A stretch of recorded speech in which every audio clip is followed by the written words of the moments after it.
ஒரு நல்ல சொசைட்டி வளரணும்னா 2 இடங்கள். ஒன்று வீடு, இரண்டாவது பள்ளி. இந்த 2 இடத்துல தான் இந்த பிரச்சனைகள் வருவதற்கு வாய்ப்பும் உண்டு.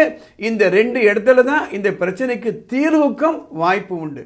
சேலத்திலேருந்து ஒரு பெற்றோர் ஃபோன் பண்ணாங்க. சார், என் பையன் 9th படிக்கிறான் ஒரு பிரைவேட் பள்ளியில். அவன் வீட்டுக்கு வந்து சொல்கிறான், அங்கே இருக்கக்கூடிய சக மாணவர்கள் கெட்ட வார்த்தை பேசுகிறாங்கம்மா, காது கொடுத்து என்னென்னு கேட்க முடியல, ரொம்ப ஒழுங்கீனமாக நடந்துக்கிறாங்க கிளாஸில் அப்படின்னு சொல்கிறாங்க. மற்ற பேரண்ட்ஸோட கேட்கும்போது அவங்களும் இதுதான் சொல்கிறாங்க. ஏதாவது நல்ல ஸ்கூல் சொல்லுங்கள் சார், இந்த ஒழுங்கீனம் இல்லாத ஸ்கூலில் சொல்லுங்கள் சார்னு கேட்குறாங்க. நான் அவங்களுக்கு என்ன அறிவுரை சொன்னனோ அதே இதை நான் பதிவு பண்ணுறேன். ஒரே ஒரு விஷயம் நீங்கள் யோசனை பண்ணணும். பள்ளிக்கூடங்களில் வகுப்பு எடுத்து கெட்ட வார்த்தையை சொல்லிக் கொடுக்குறாங்களா? கொஞ்சம் யோசனை பண்ணி பாருங்கள். எந்த பள்ளிக்கூடத்திலும் சொல்ல மாட்டாங்க. நீங்கள் வீட்டில் உங்கள் பையனுங்களுக்கோ உங்கள் பெண்களுக்கோ கெட்ட வார்த்தையை சொல்லிக் கொடுக்குறீங்களா? சத்தியமாக சொல்லிக் கொடுக்க மாட்டீங்க. அப்போது அந்த பள்ளிக்கூடத்தில் அந்த வகுப்பறையில் வரக்கூடிய குழந்தைகள் கெட்ட வார்த்தையை பேசுகிறாங்கன்னா எங்கேருந்து வருதுங்க? பள்ளிக்கூடத்தில் சொல்லிக் கொடுக்கல, அப்போ எங்கேருந்து வருது?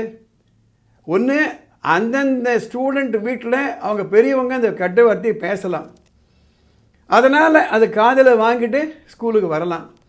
அல்லது அவங்க பார்க்கக்கூடிய ஸ்மார்ட் ஃபோன்லேயோ அதில் இருக்கக்கூடிய சீரியல்ஸ் எல்லாம் பார்த்துக்கலன்னா பல விதமான விஷயங்கள் இருக்குங்க. இல்லை நீங்கள் டிவியில் பார்க்கலாம், இல்லை மற்ற இடங்களில் கேட்கலாம். அது அப்படியே வந்து ஸ்கூலில் சொல்கிறாங்க. அதனால் உங்கள் குழந்தைகளை நீங்கள் வளர்க்க வேண்டிய பொறுப்பு உங்களுக்கு இருக்குது.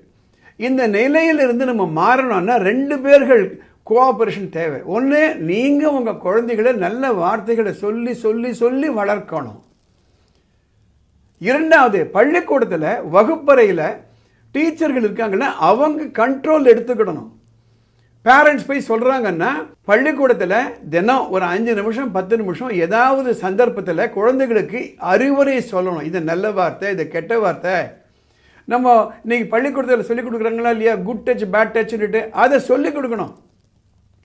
கண்டும் காணாமல் ஒரு பள்ளிக்கூடம் இருந்தாங்கன்னா அந்த பள்ளிக்கூடத்தில் பிரச்சனைன்னு நீங்கள் புரிஞ்சுக்கோங்க.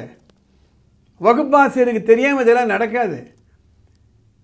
கிளாஸுக்கு வெளியில் எப்படி நடந்துக்கிறாங்க, கிரவுண்டில் எப்படி நடந்துக்கிறாங்க, ரெஸ்ட் ரூமில் எப்படி நடந்துக்கிறாங்க, இதை கண்டிப்பாக இதை வந்து பள்ளி நிர்வாகம் இது ஒரு முக்கியமான ஒரு பொறுப்பாக ஏற்றுக்கணும். இல்லை எதானா ஒரு ஆசிரியர் கெட்ட வார்த்தைகள் யூஸ் பண்ணுறாங்கன்னா அதை எடுத்து சொல்லுங்க நிர்வாகத்துக்கிட்ட. அவங்க அந்த ஆசிரியரை கூட்டு கண்டிக்கணும்.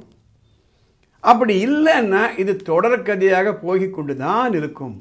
ஆக ஒரு நல்ல சொசைட்டி வளரணும்னா 2 இடங்கள். ஒன்று வீடு, இரண்டாவது பள்ளி.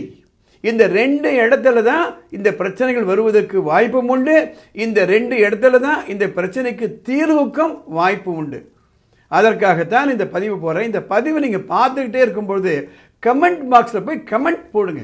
I like it, I want more about it என்று ஒரு கமெண்ட் பாக்ஸ், ஏதான ஒரு கமெண்ட் போடுங்க. அப்போ என்ன ஆகும், இது பல பேர்களுக்கு போய் சேரும்.